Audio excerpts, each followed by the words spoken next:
मार्च 2026 के राशिफल में आपका हार्दिक अभिनंदन है। फटाफट हम बात करते हैं कि मार्च महीने में प्लैनेट्स कहां कहां बैठे होंगे।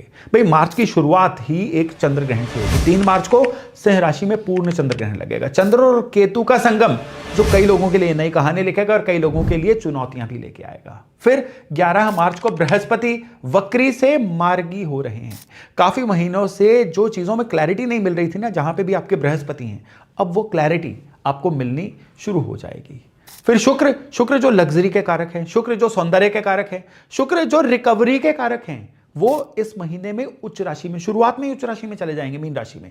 और उसकी वजह से आपकी राशि के अनुसार शुक्र जहां पे बैठे हुए हैं ना, उस चीज के प्रति रिकवरी या उस चीज के प्रति कुछ ना कुछ अपलिफ्टमेंट आपको देखने को मिलेगी।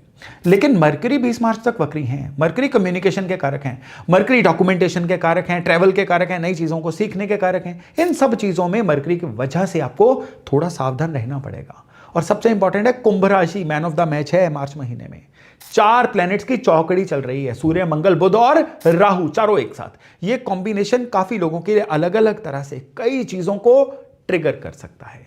तो चलिए हर राशि के लिए डिटेल में समझते हैं कि मार्च 2026 क्या लेके आ रहा है। और अब अगर वृष यानी टॉरस राशि वालों की बात करें तो मार्च का महीना अपने कंफर्ट जोन को छोड़ने का महीना है। यानी मेन फोकस जो है ना, इस समय में आपका 10वां कर्म का भाव है। आपका जो काम कारोबार का भाव है ना, वहां पे सूर्य, मंगल, वक्री बुध और राहु, ये आपको महीने की शुरुआत में मिलेंगे। और सबसे बड़ी बात क्या है कि ये केवल आपके करियर का भाव नहीं है, ये आपकी इमेज, पब्लिक आपको कैसे देखती है, आपकी अथॉरिटी कितनी है, ये सारी की सारी जो एनर्जीज है ना, ये आपके 10वें भाव से ही जुड़ी हुई हैं। तो यहां पे जो भी काम कारोबार में आपके फैसले रहेंगे ना, वहां पे आप कंफ्यूज बड़ा रहोगे, ओवर थिंकिंग। इवन इसी समय पे अगर आपके कोई सुपीरियर है ना काम में, आपके बॉसेस वगैरह, उनसे किसी ना किसी बात की कोई ना कोई गलत फहमी भी हो सकती है और इस वजह से भी काम में तनाव आपको देखने को मिल सकता है। और जो ग्रहण है 3 मार्च वाला ग्रहण, ये आपके 4th हाउस में सिंह राशि में लगेगा। 4th हाउस आपके लिए क्या है? आपकी मन की शांति का भाव है। इवन इस समय में आपकी मन की शांति बिना बात के उचाट रहेगी। आपको समझ ही नहीं आएगा कि मैं खुश क्यों नहीं हूं। इवन मदर की हेल्थ भी समय में चिंता का विषय बन सकती है। और शुक्र जो आपका लग्न लॉर्ड है, ये उच्च राशि में रहेगा और आपके इनकम के स्थान में रहेगा। तो इनकम गेन्स, इच्छाओं की पूर्ति होने की बड़ी स्ट्रॉन्ग पॉसिबिलिटी जो है ना, ये मार्च महीने में आपको देखने को मिल सकती है। और सबसे बड़ी बात क्या है कि वहां पे शुक्र और शनि का कॉम्बो, यानी यहां पे शनि कह रहे हैं कि जितना आप मेहनत करोगे, जितना शॉर्टकट्स को छोड़ोगे, उतना ही शुक्र भी आपके लिए पैसा देने के लिए ट्रिगर होंगे। और फिर बृहस्पति जो आपके मिथुन राशि में, आपके राशि से दूसरे भाव में, धन के भाव में मार्गी हो जाएंगे। ये आपके लिए परिवार की तरफ से इस महीने में कोई ना कोई गुड न्यूज लेके आएंगे। इस समय में परिवार में अगर कोई विवाह योग्य मेंबर है आपका, तो उसके विवाह का कोई ना कोई बात चल सकती है। और दूसरी बात, इसी समय में परिवार की मदद से आप अपने काम कारोबार में कुछ ना कुछ बेहतर कर पाओगे। और इसमें मंगल भी आपकी बड़ी सहायता करेगा, क्योंकि मंगल क्या है? 10वें भाव में, 10वां भाव काम कारोबार का। तो काम कारोबार में ना आपको एक बड़ी अभूतपूर्व सी एनर्जी मिलती हुई फील होगी। लेकिन यहां पे आपको कोई ना कोई ऐसी अपॉर्चुनिटी, ऐसा कोई ना कोई मौका भी आ सकता है जो बड़ा ही अनकन्वेंशनल सा हो। इवन कई लोगों को, आप में से इंपोर्ट एक्सपोर्ट का काम अगर करते हैं तो फॉरेन कंट्री से कोई ना कोई अपॉर्चुनिटी आ सकती है। कई ऐसे लोग जो फॉरेन जाके काम कारोबार करना चाहते हैं, उनके लिए भी इस महीने में कोई ना कोई विंडो खुल सकती है।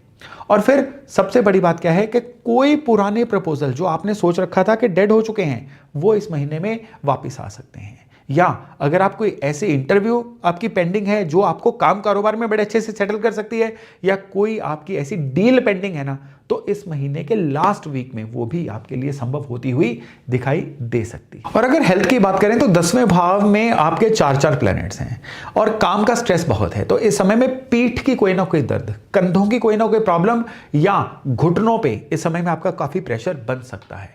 इवन 4th हाउस में जो एक्लिप्स है ना, उसकी वजह से इस महीने में कोई ना कोई, अगर आपका एज ग्रुप 45 से ज्यादा है ना, तो आपको हेल्थ पे, कौन सी हेल्थ पे? हार्ट की हेल्थ पे बहुत ज्यादा ध्यान देना है। और एसिडिटी के इश्यूज भी इस महीने में आपको काफी ज्यादा परेशान कर सकते हैं। जितना हो सके अपने डाइजेशन सिस्टम को इस समय में सही रखिए। हो सके तो शुक्र जो 11th में है ना, वो आपको कह रहे हैं कि कोई मसाज, स्पा या कोई बहुत लग्जरी ट्रीटमेंट खुद को रिवार्ड करिए, खुद को दीजिए। और यहां पे आपको इमोशनली बहुत ही ज्यादा स्टेबल रहना है। जो वृष राशि वाले लोग हैं ना, ये बदलाव से नेचुरली डरते हैं। बदलाव जब भी होता है ना, उससे आप कहीं ना कहीं अनकंफर्टेबल हो जाते हैं। और मार्च महीने में बदलाव तो आने हैं, उनको रोको मत, उनको रेजिस्ट मत करो। जो पुराना है उसको जाने दो, जो नया है उसके लिए वेलकम करो। और यहां पे ये चीज करना ना केवल आपको जो ग्रहण का प्रभाव है उससे भी बचाएगा, बल्कि आप जो भी बदलाव है ना, ये सारे के सारे बदलाव पूरी तरह से मार्च महीने में आपकी फेवर में भी जाएंगे। और एक सरल उपाय है, इस महीने के जितने भी शुक्रवार आएंगे ना, वहां पे गाय को हरा चारा जरूर ही खिलाइए। गाय को हरा चारा खिलाना इस महीने में आपके लिए एक बड़ी जबरदस्त रेमेडी है। और फ्राइडे को सुबह आपको शिव मंदिर जाना है, सफेद फूल ओम नमः शिवाय 11 बार जपते हुए शिवलिंग पे चढ़ाने हैं। व्हाइट फ्लावर्स कोई से भी हों, ये हर शुक्रवार को उपाय करिएगा और फिर कमाल देखिएगा कि इस महीने में भगवान शिव की कृपा से आपके शुक्र आपके लिए कितने संभावनाओं के द्वार खोलते हैं।